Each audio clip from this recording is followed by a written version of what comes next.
Like the difference between a dog and a wolf is just thousands of years of breeding. Yeah, it's the same animal. Which is wild. My dog Marshall. Have you ever met Marshall? Sweetest fucking animal that's ever existed. All he wants to do is love everybody. Oh no, I did meet him once at the old studio. Yeah. Everybody's his friend. Yeah. But he's an ancestor of a wolf. Yeah. They've turned him into this thing through thousands of years of breeding. Is that what just they're doing like they're trying to do to men? Exactly. That's what they're trying to do. Where's to men. Andrew Tate when you need him? Yes, that's what this toxic femininity shit, or masculinity. Toxic femininity is right. That was a Freudian slip. But toxic masculinity, what that means is like, oh, you mean the men who carved the world. Yes. Now you don't need them. Yeah. So now you want to get rid of them. But you do need them. You just don't think you need them because you don't need them right now. And then Russia has them. And China is making them more. China's making them more masculine. Yeah. So then what do we do? Like, how do we recognize this trait? Okay, we want to make life more palatable for everyone, right? But sometimes you need some badass motherfuckers to do the things that a lot of people don't want to do. And then the second life is safe, you go, well, why do we have bad people around? Exactly. They might make some bad decisions. So how do we keep the quote unquote like bad guys around long enough so in case something needs to be done, they handle it? And I think like the American way of doing it is going, hey, we're just going to like kind of create these little organizations that do the bad shit, and the American people don't really need to know about it. Yeah. We'll go handle that stuff. You don't need to know. Enjoy your life and live your life. Yeah. And we'll make sure everything is cozy and cool, and then you're not voting for the guy that does the bad thing. It's kind of like a nice system. It's a very good system for creating innovation, right? Because you leave people and the emotional opportunity. Comfort. Yeah, but you leave people the opportunity to go and do other things. But it also is an opportunity for people to be unrealistic about the world. Like Israelis are very realistic about the world. They have to be. They have to be. Yeah.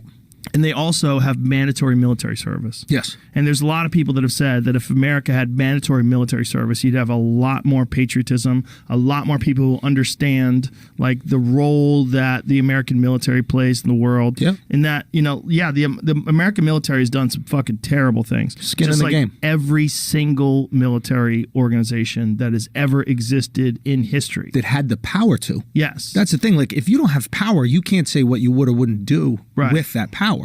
It's hard. Like, if you really look at like the American power structure and the benevolence attached to it, like that to me is like the most impressive thing about like a George Washington stuff. Like, you could have ran it back. Everybody loves you.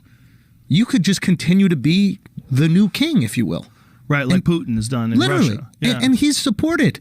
Yeah. Right? The people there, for the most part, love him. Or at least that's the information we're getting. But like, I even talk to guys like Lex, and it's like, there are people there that love him. He's like favorable. Well, it's also they control the media. Exactly. So they're getting the shit that's propaganda, out there. 100%. Like, I was talking to someone who has a relative over there in Russia, and they were saying that they thought that Ukraine was filled with Nazis, and they were over there to liberate the Ukrainian people.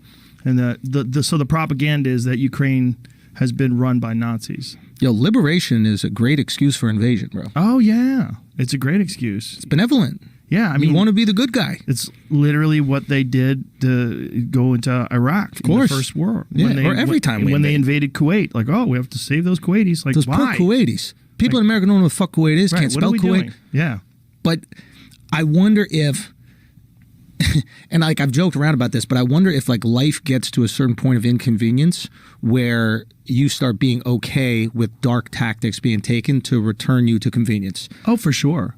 You know what I mean? Yeah, once things get ugly, then you're more than happy to have the military go and do awful shit. It's not the military. It's like, I got a lady in my building, right, who's like, she's kind of like a Karen, right?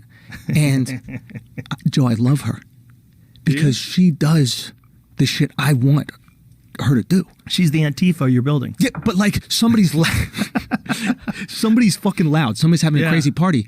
I know Danielle's got it. Like, I don't gotta call nobody. Right. I might send a text like, Danielle, are you hearing this? Already on it. So it's like, that's my CIA. Do you know what I'm saying? Like, she's your Antifa. Or Antifa or whatever the organization is. Like the second the gas prices are too high, all of a sudden weapons of mass destruction, or the second anything is about to be inconvenient, there's the group that goes and does it, and then I don't have to feel weird like I snitched on the person in the elevator. I just get to sit and smile. That's, I think, the American or like the Western experience. We're removed from the things we would feel guilty about. Like, even in America, we all say, like, to everybody around the world, like, oh, yeah, we hate that they did that thing with their weapons of mass destruction. It's disgusting what they did in Iraq. We like $3 gas. Right. That's nice for us.